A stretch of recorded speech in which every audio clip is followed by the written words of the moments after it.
ಯಾವ ಜರಾಸಂಧನ ರಥವನ್ನ ಕಂಡು ಅನೇಕ ಬಾರಿ ಓಡಿ ಹೋಗಿ ಮಥುರೆಯನ್ನ ರಕ್ಷಿಸಿದನೋ ಅದೇ ರಥವನ್ನೇರಿ ಹೊರಟನಂತೆ ಕೃಷ್ಣ. ಶ್ರೀ ಕೃಷ್ಣ ಅತ್ತ ದ್ವಾರಕೆಗೆ ಹೊರಟು ಹೋದ ನಂತರ ಧರ್ಮರಾಜ ವೇದವ್ಯಾಸರು, ಧೌಮ್ಯರು ಮೊದಲಾದ ಕೆಲವೇ ಮಂದಿಯನ್ನು ಕರೆಯಿಸಿಕೊಂಡು ಸಮಾಲೋಚನೆ ಮಾಡುತ್ತಾನಂತೆ. ನಾರದ ಮಹರ್ಷಿ ಏಕೆ ರಾಜಸೂಯೆಯಾಗದ ಬೀಜವನ್ನು ಬಿತ್ತಿದರು? ಕೃಷ್ಣನ ಕೃಪೆಯಿಂದ ಜರಾಸಂಧನನ್ನೇನೋ ಗೆದ್ದದ್ದಾಯಿತು. ಆದರೆ ಈ ಧರಣಿ ಮಂಡಲದ ರಾಜರನ್ನೆಲ್ಲ ಗೆಲ್ಲುವುದೇನು ಸಾಮಾನ್ಯದ ಕೆಲಸವೇ? ಅಗಡ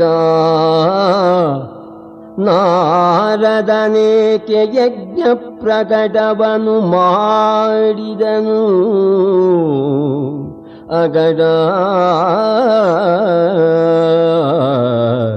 ನಾರದನೇಕೆ ಯಜ್ಞ ಪ್ರಕಟವನು ಮಾಡಿದನು. ನಮಗೀ ಸಕಲ ಧರಣಿ ಕ್ಷತ್ರವರ್ಗದ ವಿಜಯ ಕಿರುಕುಳವೇ.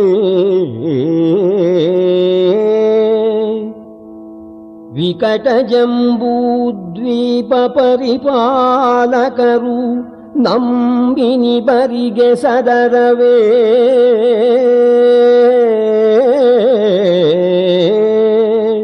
ವಿಕಟ ಜಂಬೂದ್ವೀಪ ಪರಿಪಾಲಕರು ನಮ್ಮಿನಿ ಬರಿಗೆ ಸದರವೇ. ಸುಕರವೇ ವರರಾಜಸೂಯವು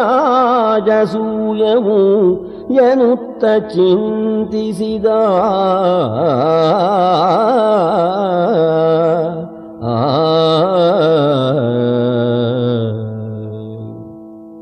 ರಾಜಸೂಯೆಯಾಗ ಮಾಡುವುದು ಎಂಬುದು ಸುಲಭದ ಕಾರ್ಯವೇ ಎಂದು ತನ್ನ ಚಿಂತೆ ಕಳವಳವನ್ನ ತೋಡಿಕೊಂಡ ಧರ್ಮರಾಜ. ಅವನಿಗೆ ಇದ್ದ ಕೊರಗು ಯಾವುದು? ಎಲ್ಲ ರಾಜರೂ ಗೌರವದಿಂದ ತಲೆಬಾಗುವುದಿಲ್ಲ. ಅಂಥವರೊಂದಿಗೆಲ್ಲ ಕಾದಿ ಗೆಲ್ಲುವುದು ಎನ್ನುವುದು ಸುಲಭದ ಕೆಲಸವಲ್ಲ. ನಾವು ಸೋತೆವೋ ಕೀರ್ತಿ ಎಂಬ ನಾರಿಮಣಿ ನಮ್ಮನ್ನ ಸಾವಿರಾರು ಜನರ ನಗೆಪಾಟಲಿಗೆ ಗುರಿ ಮಾಡುತ್ತಾಳೆ. ಸ್ವರ್ಗದ ಹೆಂಗಸರು ಸಹ ನಮ್ಮನ್ನು ಪರಿಹಾಸ ಮಾಡುತ್ತಾರೆ. ದುರ್ಯೋಧನನಿಗಂತೂ ಪರಿಹಾಸ ಮಾಡಲು ಸುಗ್ರಾಸ ಸಿಕ್ಕಂತೆ ಆಗುತ್ತದೆ ಅಂತ ಹೇಳಿಕೊಂಡು ನಿಟ್ಟುಸಿರು ಬಿಡುತ್ತಾನೆ ಧರ್ಮರಾಜ. ಮಣಿವರ ಅರಸುಗಳು ಮಣಿವರಲ್ಲ ಮಾಡದೆ ಮಣಿದೆವಾದರೆ ಕೀರ್ತಿ ಕಾಮಿನಿ ಕುಳಿವಳೈ. ಕೀರ್ತಿ ಕಾಮಿನಿ ಕುಣಿವಳೈ ತ್ರೈ ಜಗದ ಜಿಹ್ವಾರಂಗ ಮಧ್ಯದಲ್ಲಿ. ಬಣಗುಗಳು ನಾವೆಂದು ನಾಗದ ಗಣಿಕೆಯರು ನಗುವರು. ಬಣಗುಗಳು ನಾವೆಂದು ನಾಗದ ಗಣಿಕೆಯರು ನಗುವರು. ಸುಯೋಧನ ನನಕವಾಡುವಡಿ ಆಯ್ದುದರನು. ಸುಯೋಧನ ನನಕವಾಡುವಡಿ ಆಯ್ದುದರನು ಎಂದರಸ ಬಿರುಸುಯ್ದ.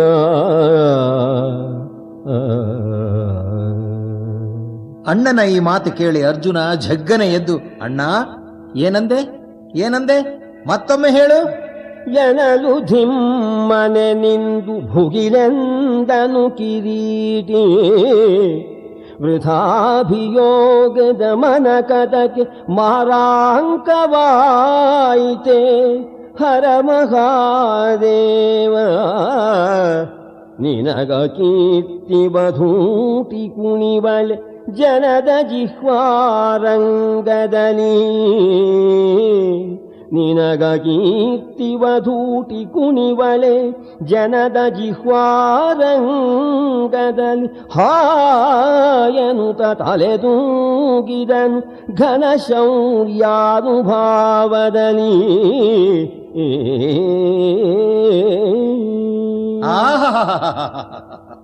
ಏನಂದೆ ಏನಂದೆ ಎಂದು ತನ್ನ ಅಗ್ರಜ ಅನುಜರ ಶೌರ್ಯ ಪರಾಕ್ರಮದಲ್ಲಿ ಸಂಪೂರ್ಣ ವಿಶ್ವಾಸ ಇದ್ದ ಅರ್ಜುನ ಆತ್ಮವಿಶ್ವಾಸದ ನಗೆ ಬೀರುತ್ತಾನಂತೆ.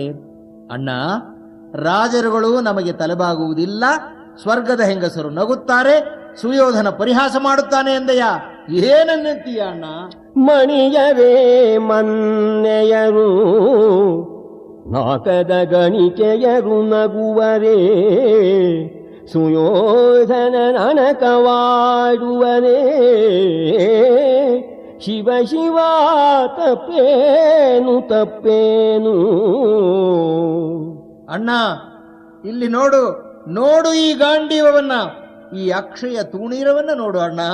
ಇದರಲ್ಲಿರುವ ಬಾಣಗಳು ಕಬ್ಬಿನ ತುಂಡುಗಳು ಅಲ್ಲ ಅಣ್ಣ, ದಿವ್ಯಾಸ್ತ್ರಗಳು.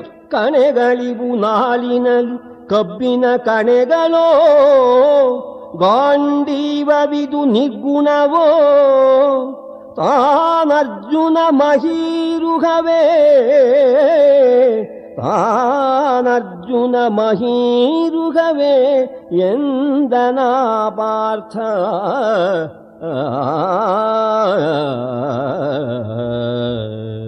ಎಂದು ಹೇಳಿ ಜಂಬೂದ್ವೀಪದ ಸಮಸ್ತ ರಾಜರಿಂದಲೂ ಕಪ್ಪ ತರುತ್ತೇನೆ, ಕೊಡು ವೀಳೆಯವ ಕೊಡು. ಸಕಲ ಜಂಬೂದ್ವೀಪ ಪರಿಪಾಲಕರ ಭಂಡಾರಾರ್ಥಕಿದೆ ಸುಪ್ರಕಟವೆಂದು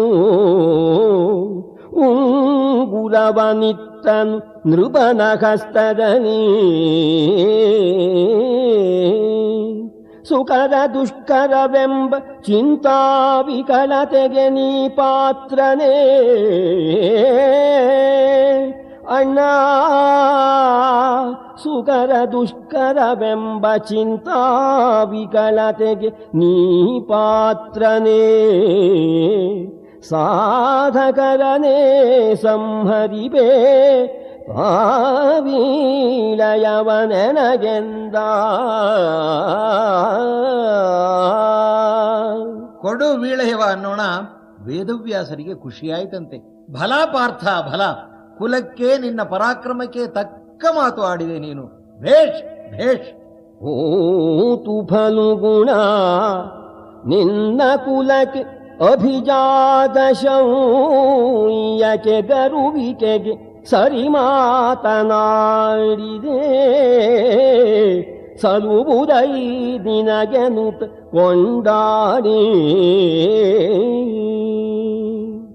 ಅನಂತರ ಯಾರು ಯಾರು ಯಾವ ಯಾವ ದಿಕ್ಕಿಗೆ ದಿಗ್ವಿಜಯಕ್ಕೆ ಹೋಗಬೇಕು ಎಂಬುದನ್ನ ವೇದವ್ಯಾಸರೇ ತಿಳಿಸುತ್ತಾರೆ. ಈತನುತ್ತರ ದೆಸೆಗೆ, ಭೀಮನು ಶಾತಮನ್ಯುವ ದೆಸೆಗೆ, ಯಮಳರಭೀತರಿದ್ದೆಸೆಗೆ ಎಂದು ವೇದವ್ಯಾಸ ನೇಮಿಸಿದ. ನೆರಹಿ ಬಲವನು ನಾಲ್ಕು ದಿಕ್ಕಿಗೆ ಪರುಠವಿಸಿದರು. ಫಲುಗುಣನನುತ್ತರಕ್ಕೆ ಮೂಡಲು ಪವನ ಸುತ, ದಕ್ಷಿಣಕ್ಕೆ ಸಹದೇವ, ವರುಣ ದಿಕ್ಕಿಗೆ ನಕುಲನು, ಈ ನಾಲ್ವರಿಗೆ ಕೊಟ್ಟನು ವೀಳಯವ. ಹಿರಿಯರಸಿತಂದಳು ತಳಿಗೆ ತಂಬುಲ ಮಂಗಳಾರತಿಯ.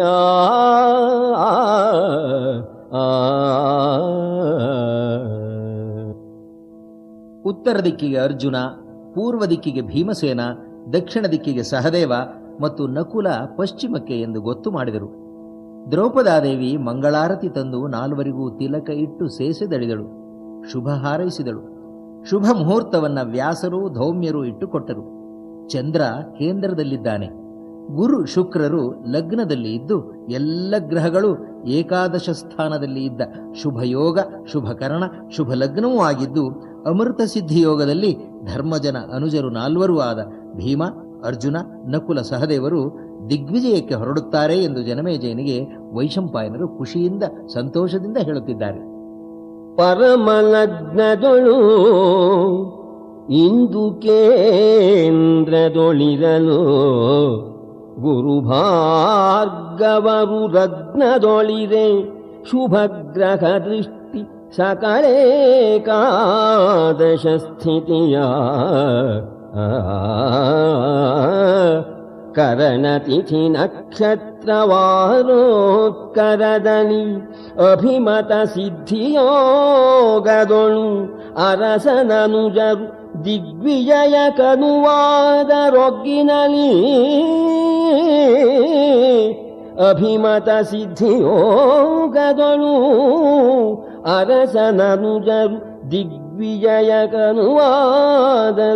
ಒಗ್ಗಿನಲಿ.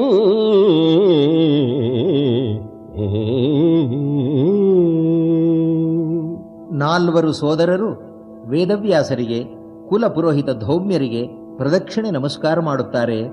ಅಮ್ಮ ಕುಂತಿಯ ಪಾದಗಳನ್ನು ಮುಟ್ಟಿ ನಮಸ್ಕಾರ ಮಾಡುತ್ತಾರೆ. ವಿಪ್ರೋತ್ತಮರಿಗೆಲ್ಲ ವಂದಿಸುತ್ತಾರೆ. ಅರಸ ವೇದಂ ವ್ಯಾಸಧೌಮ್ಯಾದ್ಯರಿಗೆ ಬಲವಂದರಗಿ. ಅರಸ ವೇದಂ ವ್ಯಾಸಧೌಮ್ಯಾದ್ಯರಿಗೆ ಬಲವಂದರಗಿ. ಕುಂತಿಯ ಚರಣ ಧೂಳಿಯ ಕೊಂಡು ವಿಪ್ರಂ ವ್ರಜಕ್ಕೆ ಕೈ ಮುಗಿದು. ರಾಣಿವಾಸದವರು ಆರತಿ ಎತ್ತಿ ಶುಭ ಕೋರಿದರು. ಮಂಗಳವಾದ್ಯ ಮೊಳಗುತ್ತಿರಲು ನಾಲ್ವರು ಹೊರಟರು. ಅರಸಿಯರು ಧೂರ್ವಾಕ್ಷತೆಯ ದಧಿ ವಿರಚಿತದ ಮಾಂಗಲ್ಯವನ್ನು ವಿಸ್ತರಿಸೇ. ಅರಸಿಯರು ಧೂರ್ವಾಕ್ಷತೆಯ ದಧಿ ವಿರಚಿತದ ಮಾಂಗಲ್ಯವನ್ನು ವಿಸ್ತರಿಸೆ. ಬಹುವಿಧವಾದ್ಯದಲ್ಲಿ ಹೊರವಂಟರು ಅರಮನೆಯ.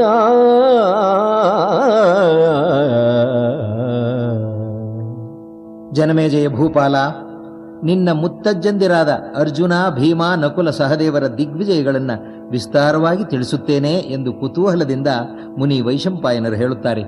ನಾಲ್ವರು ಸೋದರರು ನಮ್ಮ ಆರ್ಯಾವರ್ತದ 4 ದಿಕ್ಕುಗಳಿಗೆ ಹೋಗಿ ರಾಜರನ್ನೆಲ್ಲ ಗೆದ್ದು ಕಪ್ಪ ಕಾಣಿಕೆಗಳೊಂದಿಗೆ ಹಿಂತಿರುಗುತ್ತಾರೆ. ಧರ್ಮರಾಜನಿಗೆ ಪರಮಾನಂದವಾಗುತ್ತದೆ. ಕುಲಪುರೋಹಿತ ಧೌಮ್ಯರಿಗೆ ಸೋದರರೆಲ್ಲ ನಮಸ್ಕಾರ ಮಾಡಿ ಮುಂದಿನ ಕರ್ತವ್ಯವನ್ನು ತಿಳಿಸಬೇಕು ಎಂದು ಕೇಳಿಕೊಳ್ಳುತ್ತಾರೆ. ದ್ವಾರಕೆಗೆ ಹೋಗಿ ಶ್ರೀಕೃಷ್ಣನಿಗೆ ವಿಜಯವಾರ್ತೆಯನ್ನು ತಿಳಿಸಿ ಬೇಗನೆ ಕರೆದುಕೊಂಡು ಬನ್ನಿ ಎಂದು ಅರ್ಜುನನಿಗೆ ಹೇಳೋಣ. ಅರ್ಜುನ ಶ್ರೀಕೃಷ್ಣನಲ್ಲಿಗೆ ಹೋಗಿ ಎಲ್ಲವನ್ನೂ ವಿಸ್ತಾರವಾಗಿ ತಿಳಿಸುತ್ತಾನೆ. ಶ್ರೀಕೃಷ್ಣ ಬಲರಾಮ, ಸಾತ್ಯಕಿ, ಕೃತವರ್ಮ ಮೊದಲಾದವರ ಜತೆ ತಮ್ಮ ಕೊಡುಗೆಯಾದ ಕಪ್ಪ ಕಾಣಿಕೆಗಳ ಸಮೇತ ಇಂದ್ರಪ್ರಸ್ಥಕ್ಕೆ ಬರುತ್ತಾನೆ. ಧರ್ಮರಾಜ ಇದಿರುಗೊಂಡು, ಇದಿರುವಂದನು ಧರ್ಮಸುತ ಪದಪಯೋಜದಲೆರಗಿದನು. ಇದಿರುವಂದನು ಧರ್ಮಸುತ ಪದಪಯೋಜದಲೆರಗಿದನು. ನಿನಗಿದು ವಿನೋದವಲೇ, ನಿನಗಿದು ವಿನೋದವಲೇ, ವಿಮುಕ್ತಗೆ ಭಕ್ತ ಸಂಸ್ತರಣ.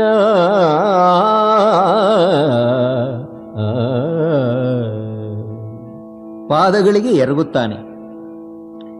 ಶ್ರೀಕೃಷ್ಣ ಈ ವೇಳೆಗಾಗಲೇ ತನ್ನ ಲೋಕಸಂಗ್ರಹ ಕಾರ್ಯದಿಂದ, ತನ್ನ ಅಸಾಧಾರಣ ಸಾಮರ್ಥ್ಯದಿಂದ ಸಾಮಾನ್ಯ ಮನುಷ್ಯ ಅಲ್ಲ, ಉತ್ತಮ ಪುರುಷ, ಮಹಾತ್ಮ, ಪರಮಾತ್ಮನೇ ಭುವಿಗೆ ಮನುಷ್ಯ ರೂಪದಲ್ಲಿ ಬಂದಿದ್ದಾನೆ ಎನ್ನುವಷ್ಟು ಗೌರವವನ್ನು ಗಳಿಸಿದ್ದ. ಅತ್ಯಂತ ಪ್ರಭಾವಶಾಲಿ ಎಂದು ಅಖಂಡ ಆರ್ಯಾವರ್ತದ ಜನ ಭಾವಿಸಿದ್ದರು. ಕೃಷ್ಣನ ಯೋಗ್ಯತೆ, ಸಾಮರ್ಥ್ಯಗಳು, ಯುದ್ಧಶಕ್ತಿ, ಸಮಯೋಚಿತ ಬುದ್ಧಿಮತ್ತೆ ವಿಶ್ವವಿದಿತವಾಗಿತ್ತು. ಸ್ವಾರ್ಥವೆಂಬುದು ರವಷ್ಟು ಇಲ್ಲದೆ, ಲೋಕಹಿತವನ್ನೇ ದೃಷ್ಟಿಯಲ್ಲಿಟ್ಟು ಯಾರ ಮೇಲೂ ದ್ವೇಷ ಇಲ್ಲದೆ, ಯಾರಿಗೂ ಕೆಡುಕು ಮಾಡದೇ ಇದ್ದ ಶ್ರೀಕೃಷ್ಣನ ಧೋರಣೆ, ಅವನ ಶೀಲ, ಅವನ ಚಾರಿತ್ರ್ಯ ಜನಜನಿತವಾಗಿದ್ದಿತು ಎಂದೇ ಮಹಾಭಾರತದ ಪ್ರಾರಂಭದ ಧ್ಯಾನ ಶ್ಲೋಕದಲ್ಲಿ ಶ್ರೀಕೃಷ್ಣನನ್ನ ನರೋತ್ತಮ ಎಂದೇ ಸ್ತುತಿಸಲಾಗಿದೆ. ನಾರಾಯಣಂ ನಮಸ್ಕೃತ್ಯ ನರಂಚೈವ ನರೋತ್ತಮಂ ದೇವೀಂ ಸರಸ್ವತೀಂ ಚೈವ ತಥೋ ಜಯಮುದೀರಯೇತ್ ಎಂದು ಪ್ರಾರಂಭಿಸುತ್ತಾರೆ. ವೇದವಿತ್ತುಗಳಾದ ಋಷಿಮುನಿಗಳು ಶ್ರೀಕೃಷ್ಣನ ಪಾರಮ್ಯವನ್ನ ಮನಗಂಡಿದ್ದರು. ಕೃಷ್ಣನ ದರ್ಶನಕ್ಕೆ ಹಾತೊರೆಯುತ್ತಿದ್ದರು. ಕೃಷ್ಣನ ಮಾತು ಕೇಳಲು ಬರುತ್ತಿದ್ದರು. ವೇದ ಹೇಳುವುದನ್ನ ಆಚರಣೆಯಲ್ಲಿ ತಂದ ಮಹಾನುಭಾವ ಕೃಷ್ಣ ಎಂದೇ ವೇದಗಳಿಗೂ ನೀನು ಗೋಚರಿಸುವುದಿಲ್ಲ, ನಮಗೆ ನಿನ್ನ ದರ್ಶನದ ಭಾಗ್ಯ ಲಭಿಸುತ್ತಿದೆ ಎಂದು ಧರ್ಮಜ್ಞರಲ್ಲಿ ಶ್ರೇಷ್ಠನಾದ ಯುಧಿಷ್ಠಿರ, ಸಕಲ ಶಾಸ್ತ್ರ ಪಾರಂಗತರಾದ ಭೀಷ್ಮ, ವೇದಗಳನ್ನು ಕ್ರೋಢೀಕರಿಸಿದ ವೇದವ್ಯಾಸರಾದಿಯಾಗಿ ಕೃಷ್ಣನನ್ನ ಗೌರವವಾಗಿ ಕಾಣುತ್ತಿದ್ದರು. ಕುದಿದು ಮರುಗಿದವು ಅರಸಿ ನಿನ್ನಯ ಪದವ ಕಾಣದೆ ಶ್ರುತಿಗಳು ಅಂತ ನಮ್ಮ ಕವಿ ನಾರಣಪ್ಪ ಧರ್ಮರಾಜನಿಂದ ಹೇಳಿಸುತ್ತಿದ್ದಾನೆ. ಕುದಿದು ಮರುಗಿದವೋ ಅರಸಿ ನಿನ್ನಯ ಪದವ ಕಾಣದೆ ಶ್ರುತಿಗಳು ಕುದಿದು ಮರುಗಿದವು ನಿನ್ನಯ ಪದವನರಸಿ ಕಾಣದೆ ಶ್ರುತಿಗಳು ಎಮ್ಮಯ ಸದನವು ಅಖಿಲಾಮ್ನಾಯನಿಕರವನೇರಿಸುವುದೆಂದ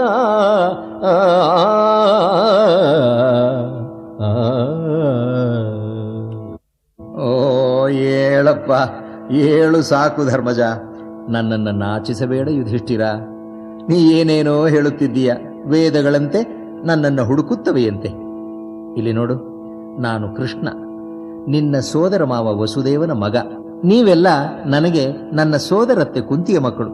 ಇಷ್ಟೇ ನನ್ನ ಪರಿಚಯ ಅಂತ ನಗುತ್ತಾ ಸಾಕು ಸಾಕು ಏಳು ಏಳು ಅಂದಿರಬೇಕು. ನಗುತ್ತ ಸಾಕೇಳೆಂದು ರಾಯನ ತೆಗೆದು ತಳ್ಕಿಸಿ ಕೈಯ ತಳುಕಿನೊಳು ಅಗಧರನು ನೃಪಸಭೆಗೆ ಬಿಜಯಂಗೈದನು ಒಲವಿನನೇ. ಇಲ್ಲಿ ನೋಡಿ, ವ್ಯಾಸ ಧೌಮ್ಯಾದಿಗಳು ಕೈ ಮುಗಿದು ಸ್ವಾಗತಿಸುತ್ತಿದ್ದಾರೆ.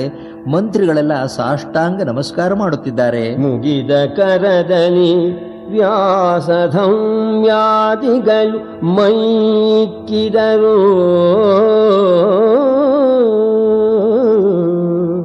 ಮುಗಿದ ಕರದಲ್ಲಿ ವ್ಯಾಸ ಧೌಮ್ಯಾದಿಗಳು ಮೈಕ್ಕಿದರು. ಅಖಿಲ ಮಂತ್ರಿಗಳು ಸಚಿವರು ನೆರೆದುದು ಆಲೋಚನೆಯ ಭವನದಲ್ಲಿ.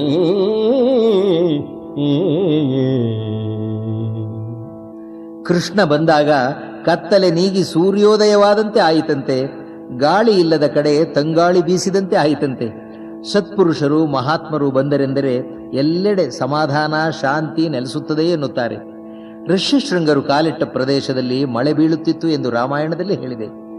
ಧರ್ಮರಾಜ ಇದ್ದ ಪ್ರದೇಶದಲ್ಲಿ ಕ್ಷಾಮ ಡಾಮರ ತಲೆ ಹಾಕುವುದಿಲ್ಲ ಎನ್ನುತ್ತಾನೆ ಶಕುನಿ. ಲೋಕಕ್ಷೇಮಕ್ಕೇ ತನ್ನನ್ನು ಧಾರೆ ಎರೆದಿರುವ ಕೃಷ್ಣ ಬಂದರೆ ಬೇರೇನು ತಾನೇ ಆದೀತು.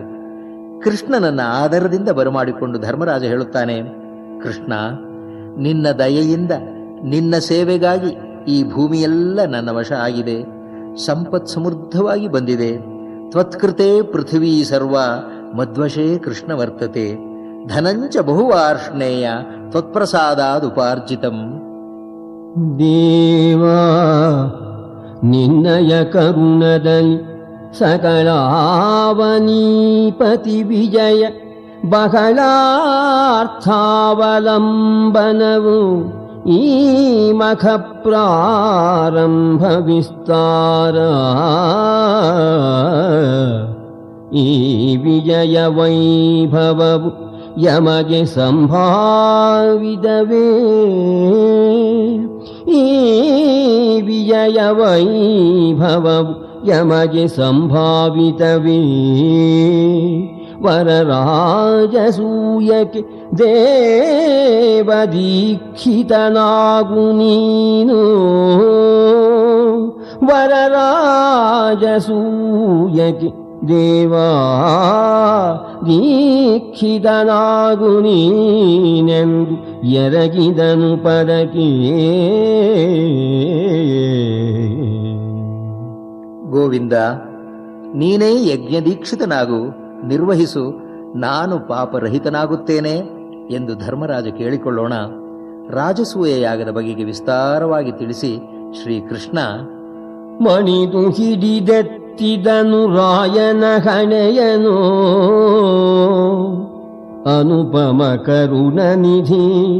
ಮಣಿದು ಹಿಡಿದೆತ್ತಿದನು ರಾಯನ ಹಣೆಯನು ಕಡುಗುಣಿಯೆ ಬಾ ಎನ್ನಾನೆ ಬಾ ಎಂದಪ್ಪಿ ಮೈದಡವೇ. ಗುಣಬಹುದು ನಿನಗೆ, ಗುಣಬಹುದು ನಿನಗೆ ಇಂದು ಕುಲದಿನ ಮಣಿಯೇ ನೀಖಿದನಾಗು ಮರವಾರಣನೆದೀಖಿದನಾಗೆನುತ ಬೋಳೈರಿದನು ಹರಸಿ.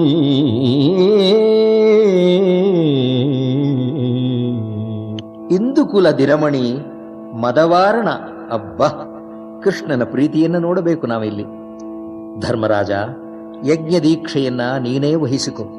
ಈ ಮಹಾಕೃತವನ್ನು ಮಾಡಲು ನೀನೇ ಯೋಗ್ಯತೆ ಪಡೆದಿರುವವನು, ಅರ್ಹತೆ ಇದೆ ನಿನಗೆ ಎಂದು ಹೇಳಿದ ಕೃಷ್ಣ. ಶ್ರೀಕೃಷ್ಣನ ಅನುಜ್ಞೆಯ ಮೇರೆಗೆ ಎನಿಹಸಾದವೆನುತ್ತ ಯಮನಂದನನ್ ವೈಶಾಖದ ಚತುರ್ದಶಿ ದಿನದಲ್ಲಿ ಉತ್ತರ ಪೂರ್ವವೇದಿ ವಾರಾಭ್ಯುದೈಕ್ಯದಲ್ಲಿ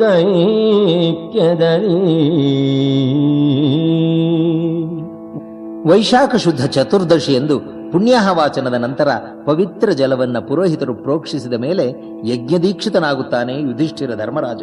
ವಿನುತ ಪುಣ್ಯಾಹದ ಮಹಾವಾಚನೆಯ ನಿಗಮ ಪವಿತ್ರ ಜಲಪಾವನನು ಮರುದಿನ ಯಜ್ಞದೀಕ್ಷಿತನಾದನು ಒಲವಿನಲಿ.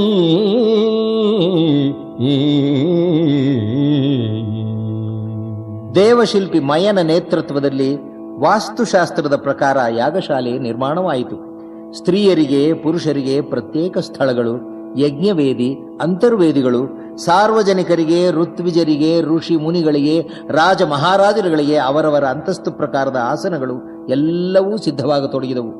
ರಾಜ ಮಹಾರಾಜರುಗಳೆಂದೇ ಪ್ರತ್ಯೇಕವಾಗಿ ಯಮುನಾ ತೀರದಲ್ಲಿ ಬೀಡಾರಗಳನ್ನು ನಿರ್ಮಿಸಲಾಯಿತು.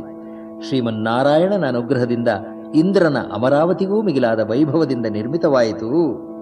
ಜನಮೇಜಯ ಧರಿತ್ರಿ ಪಾಲ, ಏನು ಹೇಳಲಪ್ಪ, ಹೇಗೆ ವರ್ಣಿಸಲಯ್ಯ.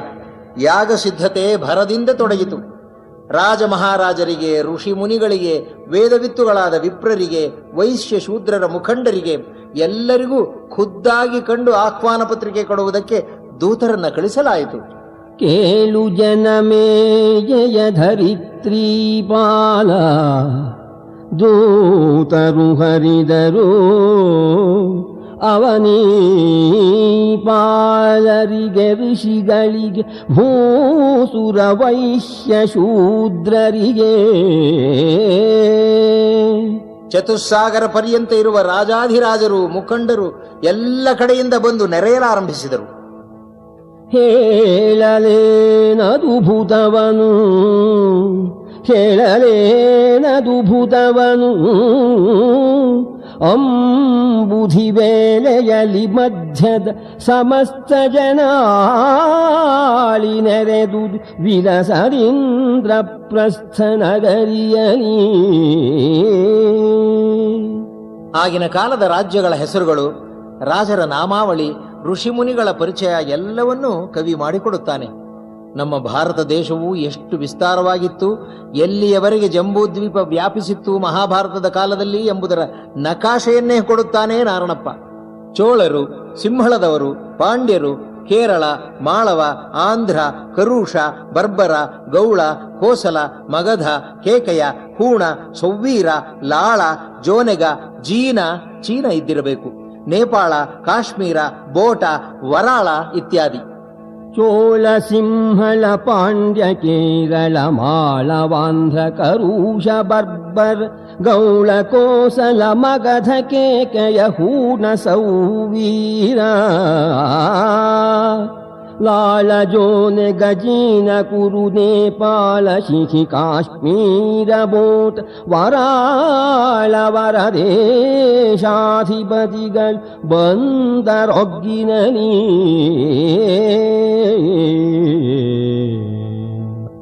ವಿವಿಧ ರಾಜ್ಯಗಳಿಂದ ಬಂದವರು ಭೂರಿ ಭೂರಿ ಶ್ರವನು, ಬಾಹ್ವಿಕ, ಶೂರಸೇನ, ಕಳಿಂಗ, ಸಲೆಗಾಂಧಾರ, ಸೌಬಲ, ಸೋಮದತ್ತ, ಸುಷೇಣ, ಭಗದತ್ತ, ವೀರಪೌಂಡ್ರಕನೇಕಲಂ ವ್ಯಸುರಾರಿಗಳು ಶಿಶುಪಾಲ ಯವನ ಕುಮಾರ ಪೌರವದಂತವಕ್ರರು ಬಂದರೊಗ್ಗಿನಲಿ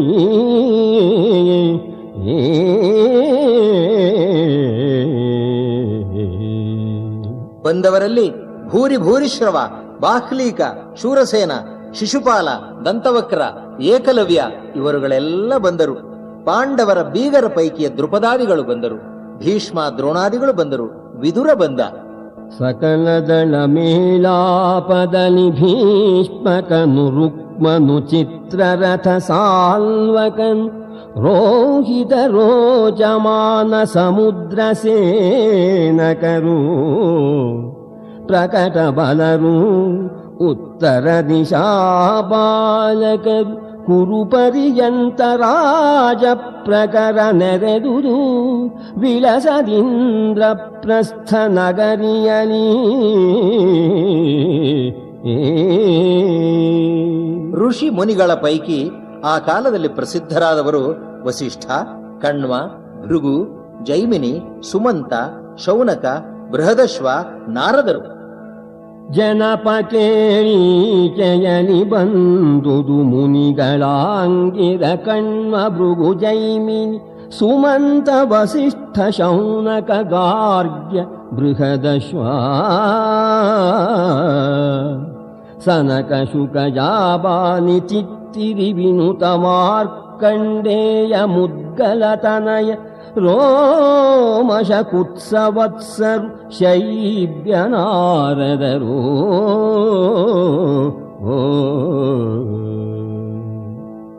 ಚ್ಯವನ, ಗೌತಮ, ವೇಣು, ಜಂಘ, ಪ್ರವರ, ಕೌಶಿಕ, ಸತ್ಯತಪ, ಭಾರ್ಗವ, ಸುಮಾಲಿ, ಸುಮಿತ್ರ, ಕಾಶ್ಯಪ, ಯಾಜ್ಞವಲ್ಕ್ಯ ಋಷಿ, ಪವನ ಭಕ್ಷಕ, ದೀರ್ಘತಪ, ಗಾಲವನುಷಿತ, ಶಾಂಡಿಲ್ಯ, ಮಾಂಡವ್ಯವರರೆಂಬ ಮಹಾಮುನೀಂದ್ರರು ಬಂದರೊಗ್ಗಿನಲಿ. ಇಷ್ಟು ಮಂದಿ ಋಷಿ ಮುನಿಗಳಲ್ಲಿ ಒಬ್ಬ ಋಷಿಗೆ ನಾವು ವಿಶೇಷ ಕೃತಜ್ಞತೆ ಸಲ್ಲಿಸಿ ಇವರನ್ನ ನಾವು ನೆನಪಿನಲ್ಲಿಟ್ಟಿರಬೇಕು. ಮುಂದೆ ಪಾಂಡವರ ವನವಾಸ ಕಾಲದ ಅವಧಿಯಲ್ಲಿ ಬೃಹದಶ್ವ ಮಹತ್ವದ ಪಾತ್ರವನ್ನು ವಹಿಸುತ್ತಾನೆ. ಕಲಾವಿದರು, ಯಕ್ಷಿಣಿ ಮಾಡುವವರು ಮೊದಲಾದವರು ಬಂದರು. ಅಂಗವಿಕಲರು, ಮೂಕರು, ಅಂಧರು, ಗಿಡ್ಡರು, ವಂದಿಮಾಗಧರು, ಸೂತರು ಆದಿಯಾಗಿ ದೇಶದ ನಾನಾ ಭಾಗಗಳಿಂದ ಬಂದರು. ಬಹು ವಿಶೇಷ ಸಂದರ್ಭ ಅಲ್ಲವೇ ಅದು? ದೇಶ ದೇಶಾಂತರದ ವಿದ್ಯಾಭ್ಯಾಸಿಗಳು ಮೊದಲಾಗಿ ವರ್ಣ ನಿವಾಸಿಗಳು ಫಲಮೂಲದಧಿಕೃತ ದುಗ್ಧ ಭಾರದಲ್ಲಿ ಆ ಸಮಸ್ತ ಮಹೀತಳದ ಧನರಾಶಿ ಜನಸಂತತಿ ಅನೇಕ ನಿವಾಸದಲ್ಲಿ ನೆರೆ ಕಾಣಲಾಯಿತು. ನೃಪತಿ ಕೇಳೆಂದ ವಿಕಲವಾಮನ ಮೂಕ ಬಧಿರಾಂಧಕರು ಮಾಗಧ ಸೂತ ವಂದಿ ಪ್ರಕರ ಮಲ್ಲ ಮಹೇಂದ್ರ ಜಾಲಿ ಮಹಾಹಿತುಂಡಿತರು ಸುಕವಿತಾರ್ಕಿಕ ವಾಗ್ಮಿ ವೈತಾಳಿಕ ಸುಗಾಯಕ ಕಥಕ ಮಾರ್ದಂಗಿಕರು ನೆರೆದುದು ನಿಖಿಲ ಯಾಚಕ ನಿಕರ ಸಂದಣಿಸಿ ತಮ್ಮಂದಿರ ಸಮೇತ ಧರ್ಮರಾಜ ಭೀಷ್ಮರಲ್ಲಿಗೆ ಬಂದು ಅವರ ಪಾದಗಳಿಗೆ ಎರಗಿ ಕೈಜೋಡಿಸಿ ವಿನಯದಿಂದ, ನಾವು ಬಾಲಕರು, ಈ ಯಜ್ಞವೋ ಮಹತ್ತರವಾದ ರಾಜಸೂಯ. ದೇಶದ ನಾನಾ ಭಾಗಗಳಿಂದ ಪ್ರತಿಷ್ಠಿತ ರಾಜ ಮಹಾರಾಜರುಗಳು ಬಂದಿದ್ದಾರೆ. ಕರೆಸಿ ಭೀಷ್ಮಂಗೆರಗಿ ನುಡಿದನು ಧರಣಿ ಬದಿ, ಕರೆಸಿ ಭೀಷ್ಮಂಗೆರಗಿ ನುಡಿದನು ಧರಣಿಪತಿ. ಬಾಲಕರು ನಾವು ಅಧ್ವರ ಬಿದಗ್ಗದ ರಾಜಸೂಯ ಮಹಾಮಹೀಶ್ವರರು ನೆರೆದುದು ಅಖಿಲ ದ್ವೀಪಜನವು.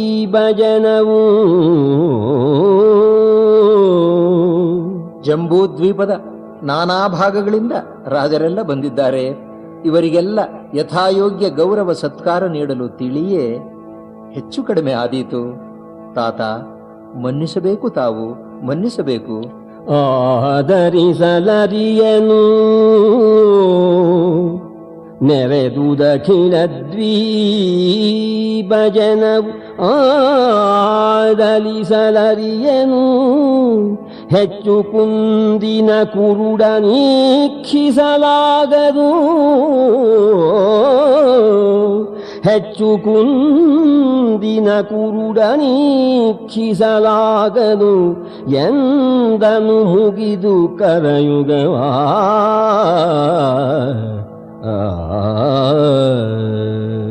ಎಂದು ಬೇಡಿಕೊಳ್ಳುತ್ತಾನೆ ಕೈ ಮುಗಿದು ಧರ್ಮರಾಜ. ಯುಧಿಷ್ಠಿರ, ನೀ ಏಕೆ ಚಿಂತೆ ಪಡುತ್ತೀಯಪ್ಪ? ನಿನ್ನ ಜೊತೆ ಇರುವ ಮಹಾಮಹಿಮ ಯಾರು ಎಂದು ಬಲ್ಲೆ? ಚಿಂತೆಯೇಕೈ ಚಿಂತೆಯೇಕೈ ಕೃಷ್ಣನಾರೆಂದೆಂತು ಕಂಡೇ ಮಗನೇ.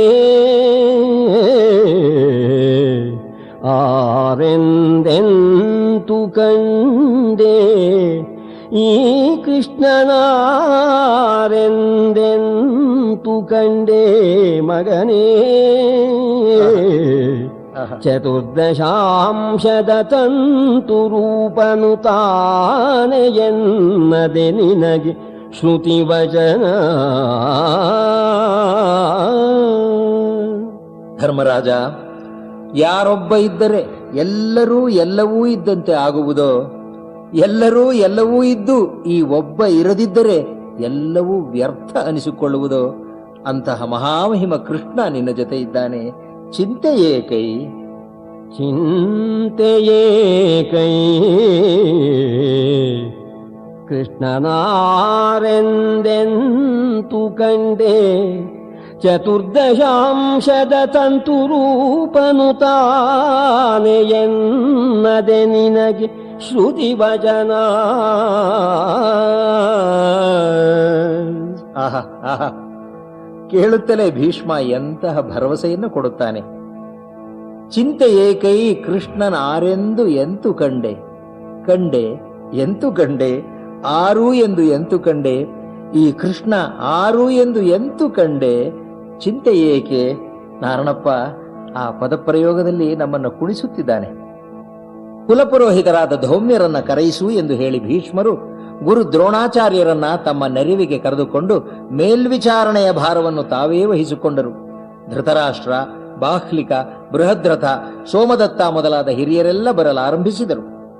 ಕರೆಸುಧೌಮ್ಯಾದಿಗಳನ್ನು ಇಲ್ಲಿಯ ಪರುಠವವ ಮಾಡೆಂದು ಭೀಷ್ಮನು ಗುರು ಸಹಿತ ಕೈಕೊಂಡನು ಎಲ್ಲರ ಮೇಲು ನೋಟವನು. ಅರಸ ಕೇಳ್ ಧೃತರಾಷ್ಟ್ರ ಬಾಹ್ಲಿಕ ವರ ಬೃಹದ್ರಥ ಸೋಮದತ್ತರು ಪರಮ ಪೂಜ್ಯರು ಮಾನನೀಯರು ಯಜ್ಞವಾಟದಲ್ಲಿ.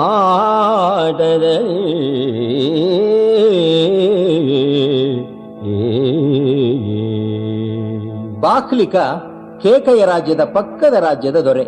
ಬೃಹದ್ರಥ ಮಗಧದ ಒಬ್ಬ ರಾಜ. ಚಂದ್ರವಂಶದ ಒಬ್ಬ ರಾಜ ಸೋಮದತ್ತ.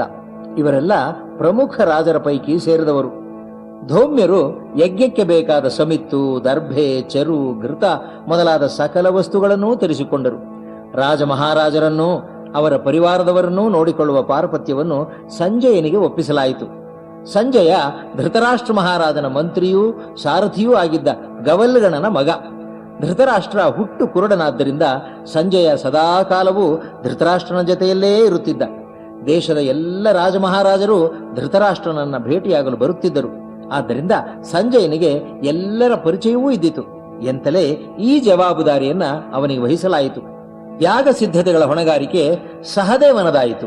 ನಾನಾ ದೇಶಗಳಿಂದ ರಾಜರು, ವಿದ್ವಾಂಸರು, ಗಾಯಕರು, ನಟರು, ನಾಟ್ಯ ಕಲಾವಿದರು, ಗಮಕಿಗಳು, ವ್ಯಾಖ್ಯಾನಕಾರರು, ವಾಗ್ಮಿಗಳು, ಶ್ರೋತ್ರಿಯರು ಬಂದರು. ನಕುಲ ಹಸ್ತಿನಾಪುರಕ್ಕೆ ಹೋಗಿ ಎಲ್ಲ ಪ್ರಮುಖರನ್ನು ಖುದ್ದಾಗಿ ಕಂಡು ಕರೆದು ಬಂದ. ಧರ್ಮರಾಜ ಬಂದವರನ್ನೆಲ್ಲ ಕಂಡು ವಿನೀತನಾಗಿ ಗೌರವ ಸಲ್ಲಿಸಿ, ಎಲ್ಲವೂ ನಿಮ್ಮದೇ, ನಿಮ್ಮ ಮನೆ ಎಂದೇ ಭಾವಿಸಿ ಈ ಯಜ್ಞವನ್ನು ನೀವು ದಯಮಾಡಿ ನಡೆಸಿಕೊಡಬೇಕು, ಏನು ಬೇಕೋ ಎಲ್ಲವನ್ನೂ ಉಪಯೋಗಿಸಿಕೊಳ್ಳಿರಿ ಅಂತ ವಿನಯದಿಂದ ಕೇಳಿಕೊಂಡ. ಭಕ್ಷ್ಯ ಭೋಜ್ಯಗಳನ್ನು ಮಾಡಿಸುವ ಕಾರ್ಯ ದುಶ್ಯಾಸನನದು.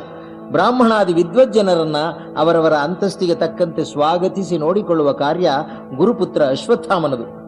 ಏನೇನನ್ನ ಯಾವ ಯಾವ ಸಂದರ್ಭಗಳಲ್ಲಿ ಎಷ್ಟೆಷ್ಟು ಮಾಡಬೇಕು ಎಂದು ನಿರ್ಧರಿಸಿ ಲೋಪಬಾರದಂತೆ ನೋಡಿಕೊಳ್ಳುತ್ತಿದ್ದವರು ಪಿತಾಮಹ ಭೀಷ್ಮರು ಹಾಗೂ ಗುರು ದ್ರೋಣಾಚಾರ್ಯರು. ಚಿನ್ನ ರತ್ನಗಳನ್ನು ದಾನ ಮಾಡುವ, ದಕ್ಷಿಣಾದಿಗಳನ್ನು ಯಥಾಯೋಗ್ಯ ನೀಡುವುದಕ್ಕೆ ಕೃಪಾಚಾರ್ಯರನ್ನು ನಿಯೋಜಿಸಲಾಯಿತು. ಆಯವ್ಯಯದ ವಿಭಾಗವನ್ನ ವಿದುರ ನೋಡಿಕೊಂಡ. ಧರ್ಮರಾಜನಿಗೆ ಅರ್ಪಿಸಲು ರಾಜ ಮಹಾರಾಜರು ತರುತ್ತಿದ್ದ ಕಪ್ಪ ಕಾಣಿಕೆಗಳನ್ನು ಸ್ವೀಕರಿಸಿ ಯಾರು ಯಾರು ಏನೇನು ಎಷ್ಟೆಷ್ಟು ಕೊಟ್ಟರು ಎಂದು ಗುರುತು ಹಾಕಿಕೊಳ್ಳುವ ಕೆಲಸವನ್ನ ದುರ್ಯೋಧನ ವಹಿಸಿಕೊಂಡ. 1000ಕ್ಕೆ ಕಡಿಮೆ ಹೊನ್ನು ರತ್ನಗಳನ್ನು ತಂದವರು ಒಬ್ಬರೂ ಇರಲಿಲ್ಲ. ಬಂದವರೆಲ್ಲರಿಗೂ ತೃಪ್ತಿಯಾಯಿತು.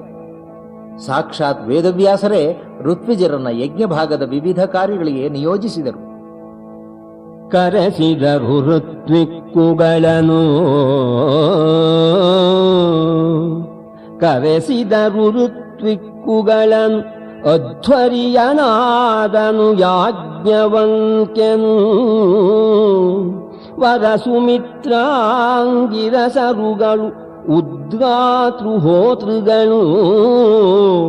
ಪರಮಜೈಮಿನಿ ಕಣ್ವ ಕಠತಿತ್ತಿರಿಗಳು, ಆಗ್ನಿಧ್ರಾದಿ ರಾಜಾಧ್ವರ ನಿಯೋಗಿಗಳಾಯಿತು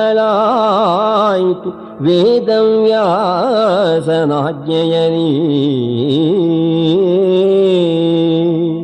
ವೇದವ್ಯಾಸರು ಮುನಿಪೀಠದ ಅಧ್ಯಕ್ಷತೆಯನ್ನು ವಹಿಸಿಕೊಂಡರು. ಎಲ್ಲ ಋಷಿಮುನಿಗಳು ತಮ್ಮ ತಮ್ಮ ಕಾರ್ಯವನ್ನು ವಹಿಸಿಕೊಂಡು ಸಿದ್ಧರಾದರು ಯಾಗಕ್ಕೆ. ಆ ಸದಸ್ಯತ್ವವನು ವೇದವ್ಯಾಸ ಕೈಕೊಂಡನು. ಮುನೀಂದ್ರ ಮಹಾಸಮಾಜದ ಬಯಕೆಗೆ ಆ ಶಾಂಡಿಲ್ಯ ನಾರದರು, ಭೂಸುರರು ಸಾಮಾಜಿಕರು ಧರಣೀಶ ಯಜ್ಞೋಪಕ್ರಮದ ವಿನ್ಯಾಸದಲ್ಲಿ ಬಂದನು ಯುಧಿಷ್ಠಿರನು ಅಚ್ಯುತನ ಹೊರೆಗೆ.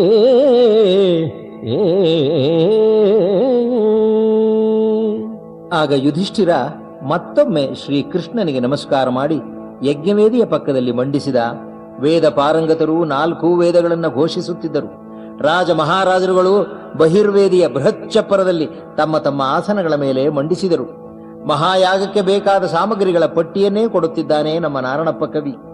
ಚರು ತಿಲದ ರಾಶಿಗಳು, ಸೃಕ್ಸೃವಗಳು, ಹೋಮ ಮಾಡಲು ಬಳಸುವ ಸೌಟುಗಳು, ಹವಿಸ್ಸುಗಳು ಇತ್ಯಾದಿ ಎಲ್ಲವೂ ಸಿದ್ಧವಾದವು. ಚರುತಿಲದ ರಾಶಿಗಳ, ಸೃಕ್ಸೃವ ಬರುಹಿಗಳ, ಬಲು ಹೊರೆಗಳ, ಆಜ್ಯೋತ್ಕರದ ಪತ್ರಾವಳಿಯ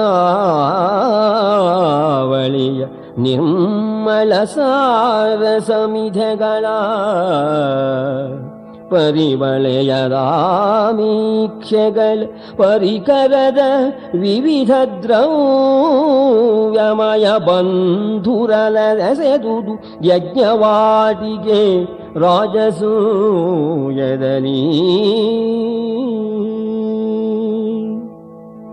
ಇಲ್ಲಿ ಕವಿ ನಮ್ಮನ್ನ ಇನ್ನೊಂದು ಗುಂಪಿಗೆ ಕರೆದುಕೊಂಡು ಹೋಗುತ್ತಿದ್ದಾನೆ. ಶಾಸ್ತ್ರವೇತ್ತರಾದ ಬ್ರಾಹ್ಮಣರು ಮಂತ್ರ ಭಾಗ ಬಂದಾಗ ಒಬ್ಬರು ಇದು ಹೀಗೆ, ಇದಕ್ಕೆ ಅರ್ಥ ಇದೆ ಅಂತ ಹೇಳಿದರೆ, ಮತ್ತೊಬ್ಬರು ಇದಕ್ಕೆ ಹೀಗೂ ಅರ್ಥ ಇದೆ, ನೀವು ಹೇಳುವ ಅರ್ಥ ಒಂದೇ ಅಲ್ಲ, ಅದು ನೋಡಿ ಅಂತ ವಾದ ಮಾಡುತ್ತಿದ್ದರಂತೆ. ಏವಮೇವ ಅಸ್ಮಾತ್ತದಿತಿ ಸಂಭಾವನೀಯಮಿದಂಚ ನೈತತ್ ನೈವಮಿದಂ ಏವಂಚ ಶ್ರುತಿ ಸಂಸಿದ್ಧಮಿದಂ ಯನನು. ಇದನ್ನೆಲ್ಲ ನೋಡುತ್ತಿದ್ದ ರಾಜ ಮಹಾರಾಜರಿಗೆ ಇದೊಂದು ವಿನೋದ ಪ್ರಸಂಗ ಆಗಿ ನಗುತ್ತಿದ್ದರಂತೆ. ಕೋವಿದರ ಕಳಕಳಿಕೆ ಅನ್ಯೋನ್ಯಾವಮರ್ದದರ ಭಸವು ಈ ಭೂಪಾವಳಿಗಳುಪಹಾಸ್ಯ ಘೋಷಕ್ಕೆ ಕವಚವಾಯಿತೆಂದ.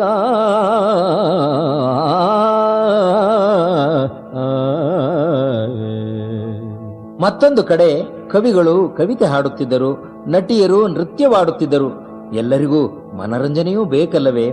ಗದ್ಯ ಪದ್ಯಗಳನ್ನು ಹಾಡುತ್ತಿದ್ದರು ಕೆಲವರು, ಮತ್ತೆ ಕೆಲವರು ಸಂಗೀತ ಕಚೇರಿಗಳನ್ನು ನಡೆಸುತ್ತಿದ್ದರು. 7 ದಿನ ಪರ್ಯಂತ ಗಳಿಗೆಗೆ ಮೇಲೆ ಮೇಲಧ್ವರದ ಲಕ್ಷ್ಮಿ ಛಳಾಳಿಸಿತು, ಜಾಲಿಸಿ ಚತುರ್ದಶ ಲೋಕಚೇತನವಾ.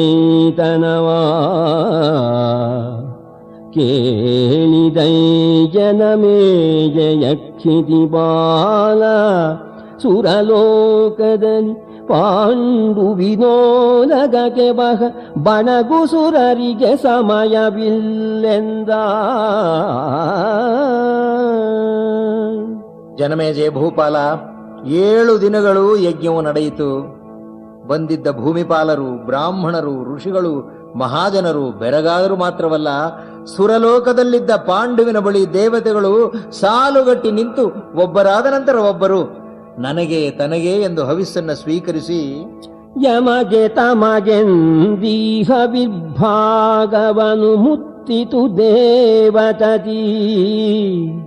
ಸುರಯುವತಿಯರೊಳು ಊರ್ವಶಿಥಿಲೋತ್ತಮೆರಂಭೆಮೇನಗೆಯೂ ದಿವಿಜರೊಳಗ ಸುಕೆಗಳ ಲೆಕ್ಕದ ಸವ ಬೆಸನ ಸವಿವಾಯ ತುತ್ತಿನ ತವಕಿಗರು ಹೊಯ್ದಾಡಿದರು ಸಭೆಯಲ್ಲಿ ಸುರೇಶ್ವರ.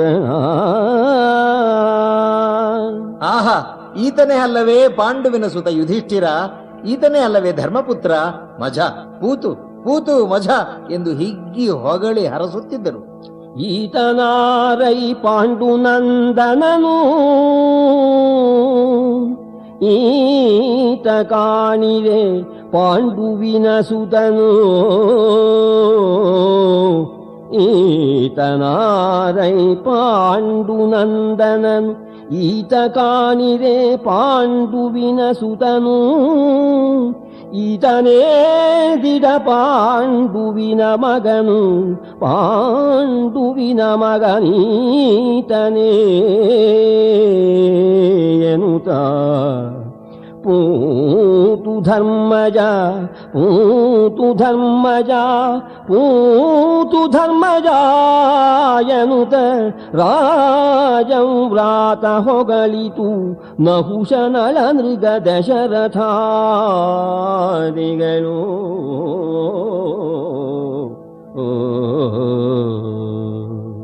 ಏನು ಹೇಳಲಿ ಜನಮೇಜಯ, ಹೇಳುವ ನನಗೆ ರೋಮಾಂಚನವಾಗುತ್ತಿದೆ.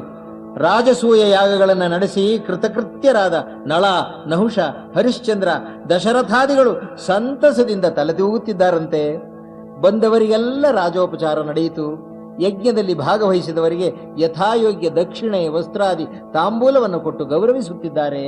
ವರಸದಸ್ಯಾದಿಗಳ ದಕ್ಷಿಣೆ ಬರಹ ಕಿಮ್ಮಡಿ 100 ಮಡಿ 1000 ಮಡಿ. ವರಹೇಮ ವಸ್ತ್ರಾಭರಣ ಗೋವ್ರಜವ ಅರಸನಿತ್ತನು ಮಖನಿಯೋಗೋತ್ಕರರಿಗೆ. ವರಹೇಮ ವಸ್ತ್ರಾಭರಣ ಗೋವ್ರಜವ ಅರಸನಿತ್ತನು ಮಖನಿಯೋಗೋತ್ಕರರಿಗೆ. ಅನುಪಮ ಭೂರಿ ಜನಕ್ಕೆ ಆದರಿಸಿ ಕೊಟ್ಟನು ಹೊತ್ತು ನಡೆದುದು ಸಕಲ ಜನ ಧನವ.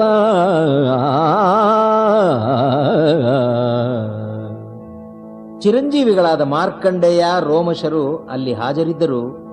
ಹಲವರು ರಾಜ ಮಹಾರಾಜರು ಮಾಡಿದ್ದ ರಾಜಸೂಯ ಯಾಗಗಳನ್ನ ಅವರು ಕಣ್ಣಾರೆ ಕಂಡಿದ್ದರು. ಈ ವೈಭವವನ್ನ ಅವರು ಇದುವರೆಗೆ ಎಲ್ಲಿಯೂ ಕಂಡಿರಲಿಲ್ಲವಂತೆ. ಋಷಿ ಮುನಿಗಳ ಸಮೂಹದಲ್ಲಿ ಇದ್ದ ನಾರದ ಮಹರ್ಷಿಗಳಿಗೆ ಆದ ಸಂತಸ ಅಷ್ಟಿಷ್ಟಲ್ಲ. ನಾನು ಮಾಡಿದ ಸೂಚನೆಯ ಮೇರೆಗೆ ಯುಧಿಷ್ಠಿರ ನಡೆಸಿದ ಎಂಬ ತೃಪ್ತಿ ಅವರಿಗೆ. ಮನವುಕ್ಕಿ ನಾರದನೊಲಿದು ನುಡಿದನು ತನ್ನ ಹೇಳಿಕೆ ಸಫಲವಾಯಿತೆಂದು.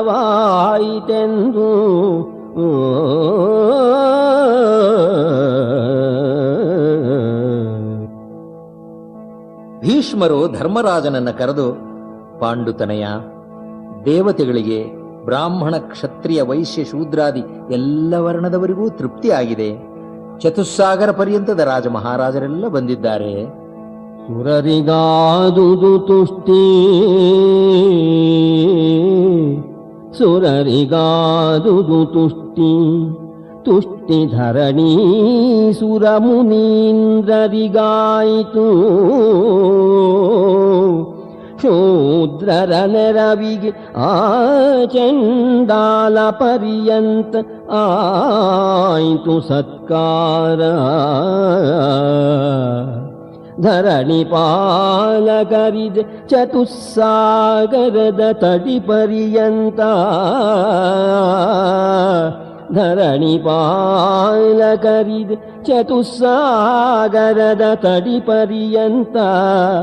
ವಿಶ್ವಂಭರೆಯ ಮಾನ್ಯರ ಮನ್ನಿಸು, ವಿಶ್ವಂಭರೆಯ ಮಾನ್ಯರ ಮನ್ನಿಸು ಎಂದನು ಭೂಪತಿಗೆ ಭೀಷ್ಮ.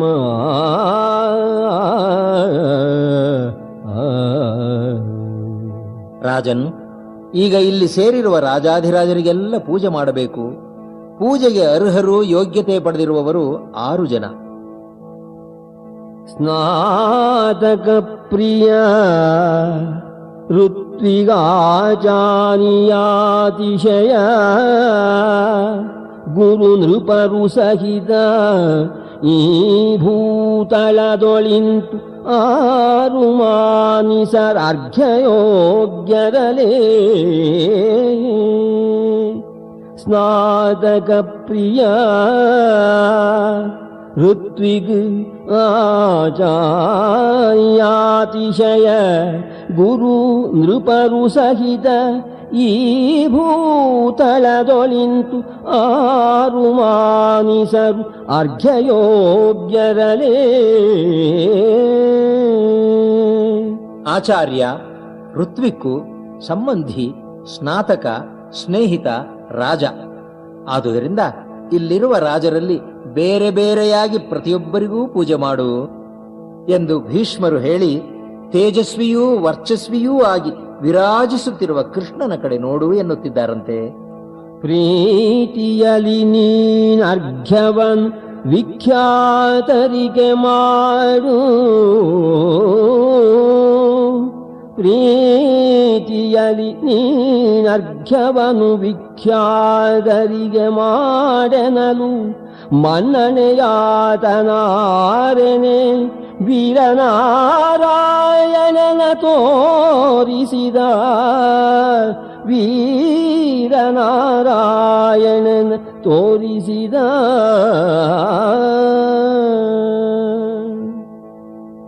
ಕೇಳು ಜನಮೇ ಜಯ ಧರಿತ್ರಿ ಪಾಲ,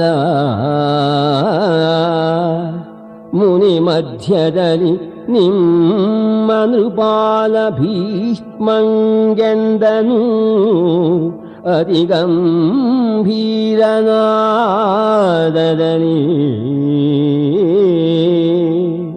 ಜನಮೇಜಯ ಧರಿತ್ರಿಪಾಲ, ಕೇಳು.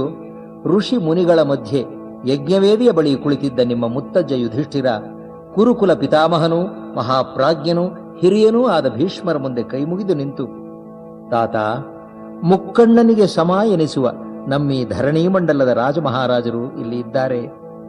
ತಾವು ಹೇಳಿದ ಪ್ರಕಾರ ಅವರವರಿಗೆ ತಕ್ಕಂತೆ ಗೌರವಗಳನ್ನ ಸಲ್ಲಿಸಿದ್ದಾಯಿತು. ಈಗ ಅಗ್ರಪೂಜೆಗೆ ಯಾರು ಮಾನ್ಯರು ಎಂದು ತಾವು ಅಪ್ಪಣೆ ಕೊಡಿಸಬೇಕು. ಬಾಳನೇತ್ರಗೆ ಪಡಿಯನಿಪ ಭೂಪಾಲರಿದರೊಳಗೆ ಅಗ್ರಪೂಜ್ಯನ ಹೇಳು. ಬಾಳನೇತ್ರ ಛತ್ರಗೆ ಪಡಿಯನಿಪ ಭೂಪಾಲರಿದರೊಳಗೆ ಅಗ್ರಪೂಜ್ಯನ ಹೇಳೆನಲು. ಧರ್ಮರಾಜ ಹಾಗೆ ಕೇಳೋಣ, ವೇದ ಸಮ್ಮತವಾದ ಸಲಹೆಯನ್ನ ಗಾಂಗೆಯ ನೀಡುತ್ತಾನೆ ಅನ್ನುತ್ತಾರೆ ವೈಶಂಪಾಯನರು. ಗಾಂಗೆಯ ನುಡಿದನು ವೇದ ಸನುಮತವಾ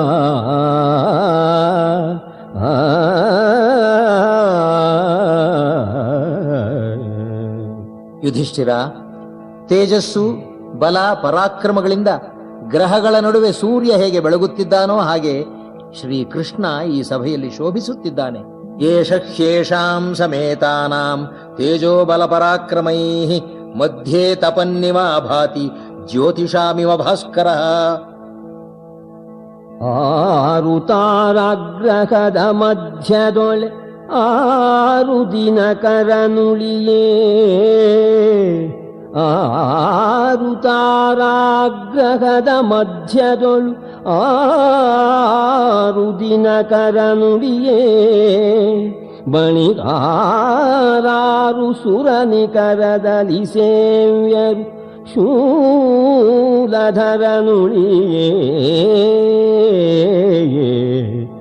ಆರು ನಿರ್ಜರ ನಿಬಕದನಿ ಜಂಭಾರಿಯಲ್ಲದೆ ಮಾನನೀಯರು, ಆರು ನಿರ್ಜರ ನಿಬಕದಲ್ಲಿ ಜಂಭಾರಿಯಲ್ಲದೆ ಮಾನನೀಯರು, ಅದಾರು ಜಗದಲ್ಲಿ ಕೃಷ್ಣನಲ್ಲದೆ ಪೂಜ್ಯತಮರು, ಅದಾರು ಜಗದಲ್ಲಿ ಕೃಷ್ಣನಲ್ಲದೆ ಪೂಜ್ಯತಮರೆಲ್ಲ.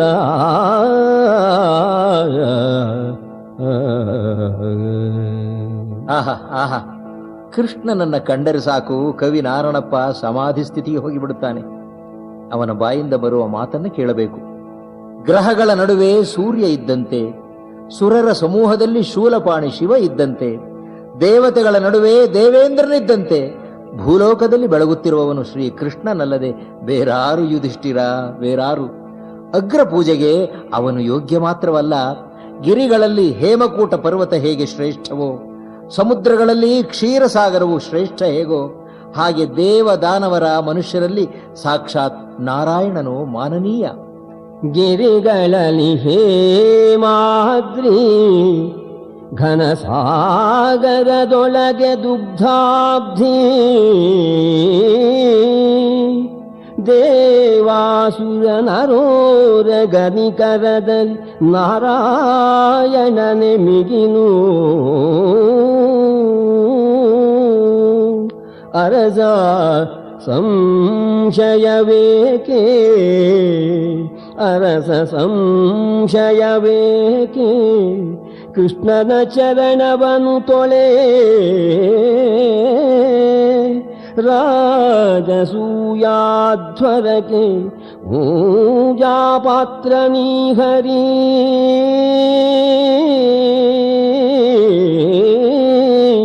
ರಾಜಸೂಯಾಧ್ವರಕ್ಕೆ ಪೂಜಾ ಪಾತ್ರ ನೀಹರಿ ಎಂದನ ಭೀಷ್ಮ.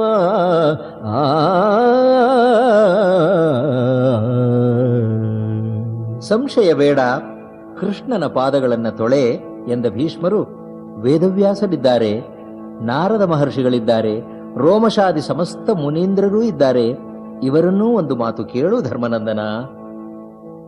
ವ್ಯಾಸನಾರದ ರೋಮಶಾದಿಗಳು ಈ ಸಮಸ್ತ ಮುನೀಂದ್ರರಿದೆ, ಈ ಕೇಶವನು ಪೂಜಾರುಹನೇ ಎಂದು ಇವರ ಬೆಸಗೊಳ್ಳ ಎಂದು ಭೀಷ್ಮ ಹೇಳೋಣ.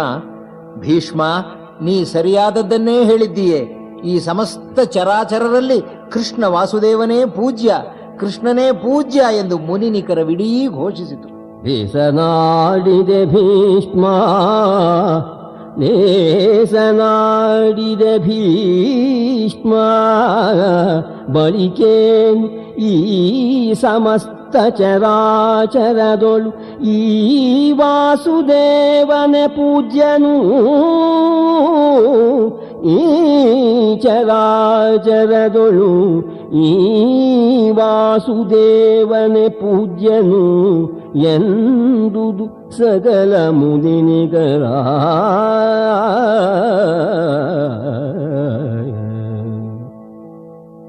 ಭೀಷ್ಮ ಪಿತಾಮಹನ ಮಾತಿನಂತೆ ಸಹದೇವನು ಶ್ರೀಕೃಷ್ಣನನ್ನ ಪೂಜ್ಯ ಸ್ಥಾನಕ್ಕೆ ಕರೆತಂದ.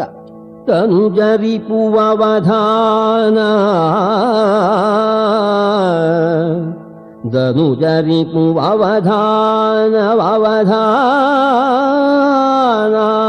ಎನುತ ವಿಮಲ ಮಹಾರ್ಘ್ಯ ಸಿಂಹಾಸನಕ್ಕೆ ವಿಜಯಂಗೈಸಿದನು ಕುಳ್ಳಿದ್ದನ ಸುರಾರಿ.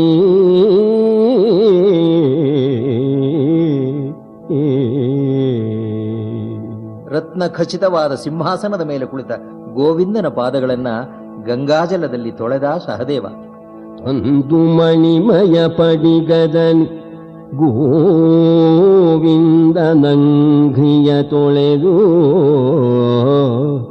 ತಂದು ಮಣಿಮಯ ಪಡಿಗದನಿ ಗೋವಿಂದನಂಘ್ರಿಯ ತೊಳೆದು ಗಂಗೆಯ ತಂದೆವೀಗಳೆ ತಾವೆನುತ ತಮ್ಮುತ್ತಮಾಂಗದಲ್ಲಿ ವಂದಿಸುದ ವೈದಿಕ ಪರಿಬಿಡಿಯಿಂದ ಮಧುಪರ್ಕಾದಿ ಪೂಜೆಗಳಿಂದ ಸತ್ಕರಿಸಿದರು ಸಚರಾಚರ ಜಗತ್ಪದಿಯ.